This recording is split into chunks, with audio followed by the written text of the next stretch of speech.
Grégoire se présente à nous d'abord comme un réparateur de pneus.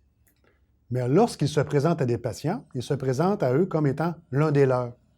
En effet, Grégoire a vécu personnellement la souffrance psychique, avec notamment des idées suicidaires et dépressives.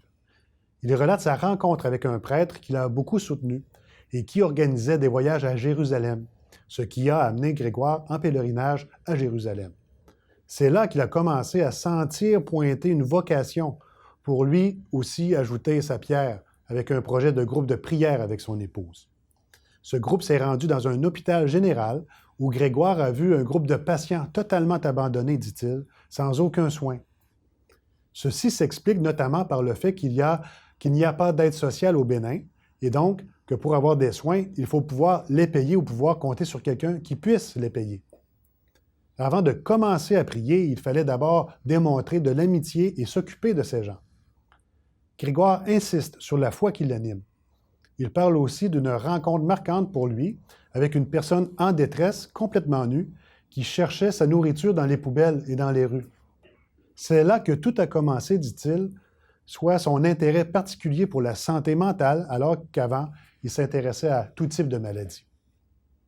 Quant à Benoît, il est psychiatre et gradué en 1990 à l'Université de Montréal et l'Université McGill.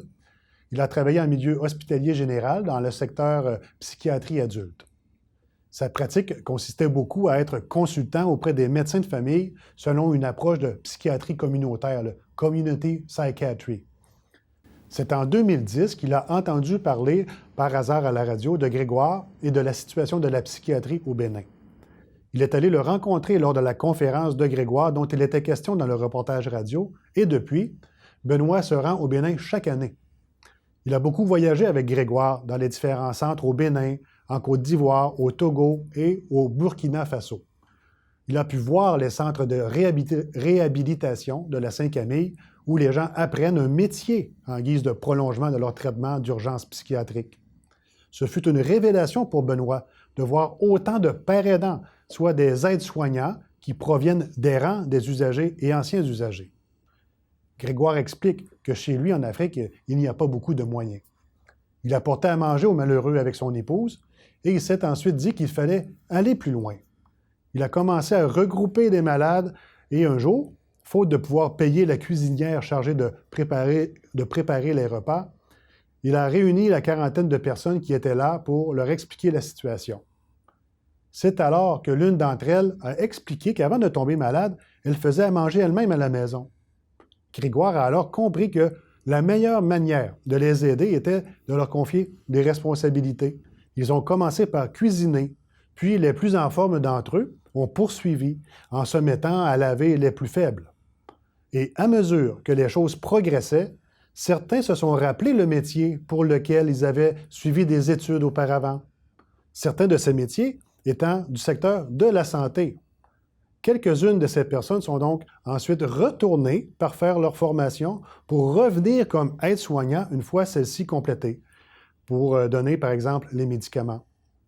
Ainsi, dans tout le personnel mobilisé pour s'occuper d'un centre où il peut y avoir jusqu'à 250 patients, eh bien on peut maintenant ne trouver qu'un seul employé qui ne soit pas un ex-usager. Quant à Benoît, sa spécialité l'amène à travailler davantage avec des personnes aux prises avec des troubles bipolaires ou dépressifs, moins avec des personnes avec des troubles psychotiques. Il constate cependant que chez nous au Québec, cette catégorie d'usagers est nettement surprotégée comparativement à ce qu'il a pu observer au Bénin. Par exemple, encore une fois par nécessité et par besoin, Grégoire a encouragé une usagère psychotique à revenir à l'exercice de son métier d'infirmière. Selon Benoît, de telles personnes chez nous sont plutôt surprotégées parce qu'on pense qu'elles ne sont pas capables d'assumer des responsabilités significatives et qu'il faut beaucoup plus de temps pour qu'elles retrouvent cette capacité.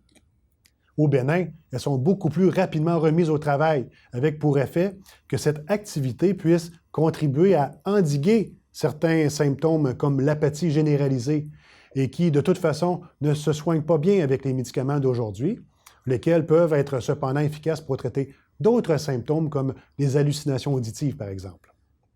Benoît parle des encouragements donnés constamment par Grégoire et son équipe, ni plus ni moins comme d'une transfusion de confiance.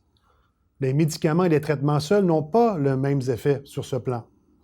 Il faut manifester beaucoup de confiance pour un tel effet d'entraînement. Et lorsqu'il est de retour au Québec, cet esprit peut très bien se transposer à la pratique avec d'autres types d'usagers, avec d'autres types de problèmes de santé mentale. Dans son enseignement en médecine familiale, Benoît essaie de transmettre cet esprit parce que lorsqu'on fait confiance aux gens de façon lucide et proportionnelle, dit-il, on obtient des résultats remarquables. Il faut manifester cette confiance jusqu'à temps que la personne soignée retrouve et réactive par elle-même sa confiance en soi. Selon Grégoire, le passage au bénin de psychiatres occidentaux comme Benoît permet de définir la maladie mentale comme une maladie ou des maladies du cerveau en tant qu'organe parmi tant d'autres du corps humain. Ceci contribue à de meilleures connaissances pour faire reculer les perceptions liées au surnaturel.